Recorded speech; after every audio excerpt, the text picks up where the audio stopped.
શસ્ત્રોના ઘા લાગેલા હોય એ રૂજાઈ જાય છે સાહેબ, પણ શબ્દોના ઘા ક્યારેય રૂજાતા નથી હોતા. અપમાન થયેલો માણસ જીવતો હોય છે પણ મર્યા જેવું જીવન જીવે છે, કારણ હંમેશના માટે એ અપમાનનો કીડો એને સદૈવને માટે કોરી ખાતો હોય છે.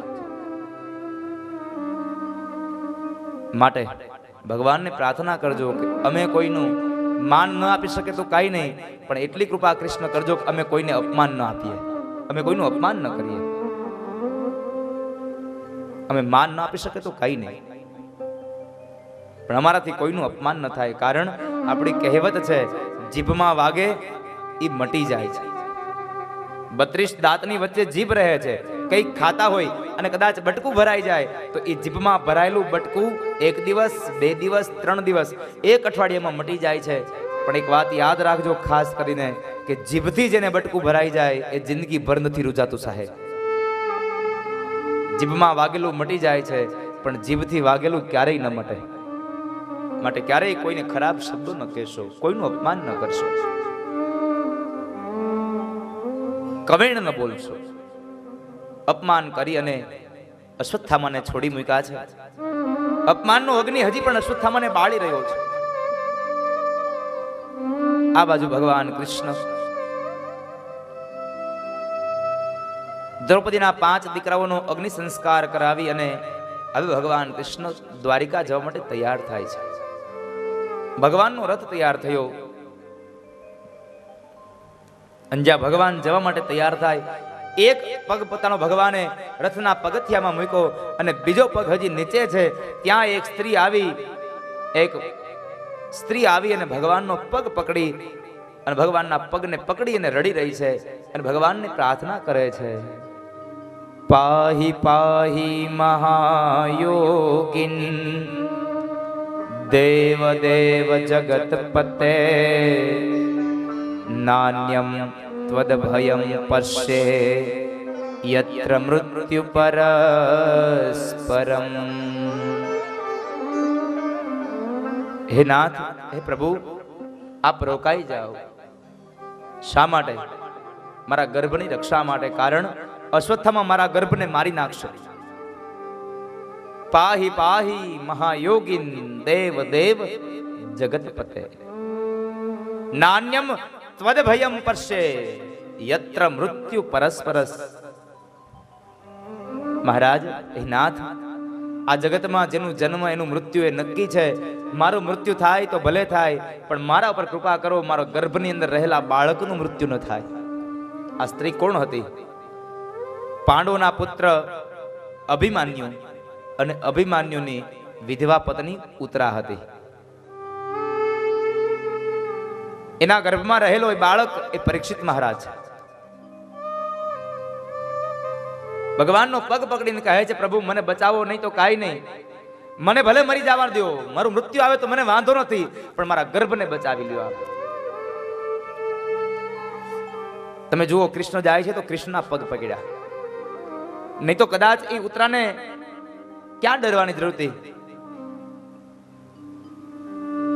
કારણ કે એ બાણાધારી અર્જુન, ગદાધારી ભીમસેન, એ બધા રક્ષણ નહોતા કરી શકતા. પણ નહીં, છતાં પણ ન અર્જુન પાસે ગઈ, ન ભીમસેન પાસે, કોઈ પાસે ન જાય અને સીધું ભગવાનનું ચરણ પકડ્યું. કારણ આ શિખામણ કોણે આપી હતી? એની સાસુમાં દ્રૌપદીએ. દ્રૌપદીએ શિખામણ આપી હતી, બેટા, જીવનમાં દુઃખ પડે તો 2 હાથ વાળા મનુષ્ય પાસે ક્યારેય ન જતા.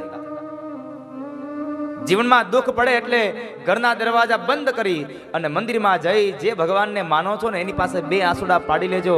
એ તમારા 2 આંસુડાની અંદર તમારું તમામ દુઃખ દૂર કરશે. બાકી સમાજ તો તમારા આંસુડા જોવા માટે જ દુઃખી કરતા હોય છે સાહેબ. સમાજ તમારા આંસુડા જોવા માટે જ દુઃખી કરતા હોય છે. માટે એની પાસે ન જશો. શું કામે? પોતાનો અનુભવ કયો છે એને, કે જ્યારે દુશાસન એ ભરી સભામાં પાંચાલીને દ્રૌપદીના વાળ પકડીને ખેંચીને ઢસડીને લઈ આવે છે,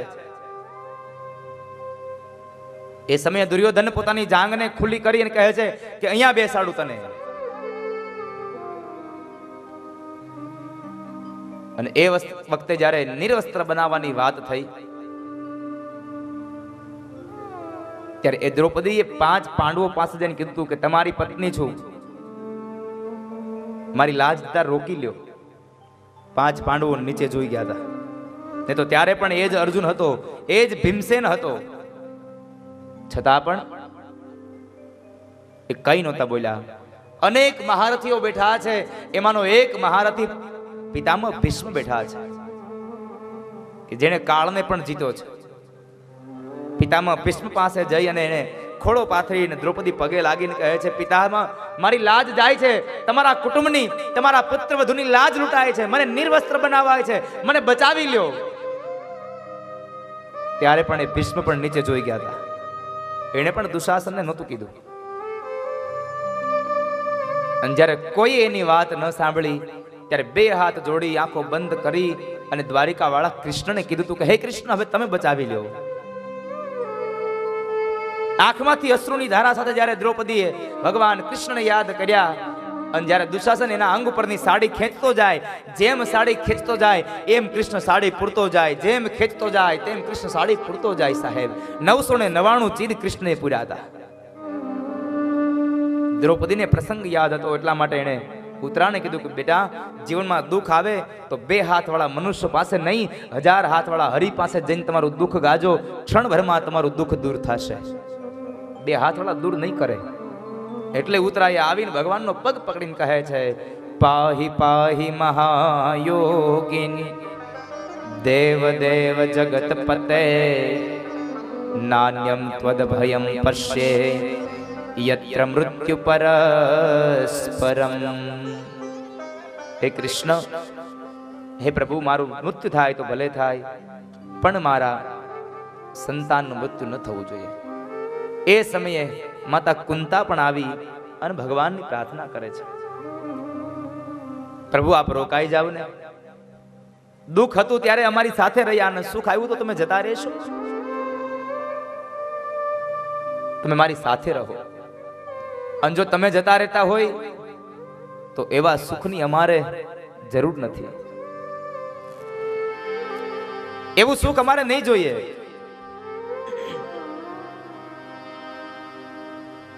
પણ આપણે સુખ કોને કહીએ ને દુઃખ કોને કહીએ? આપણી પાસે સંપદા આવી જાય એને સુખ કહીએ, પૈસો વયો જાય એને આપણે દુઃખ કહીએ. પૈસા વગરનો માણસ દુઃખી થઈ ગયો, મારા પૈસા જતા રહ્યા. અને પૈસો આવી જાય એટલે માણસ સુખી થઈ ગયો. પણ સાહેબ, આ જગતમાં સાચું સુખ, સાચી સંપદા શું છે? સાચું દુઃખ શું છે? આવો પ્રશ્ન રામચરિત માનસમાં હનુમાનને કર્યો હતો. હનુમાન, જરા કેને વિપદા અને સંપદા શું કહેવાય છે? અને તુલસી લખે, કહ હનુમંત વિપતિ પ્રભુ સોઈ, જબ તવ સુમીરન ભજન ન હોઈ. શ્રી રામ જય રામ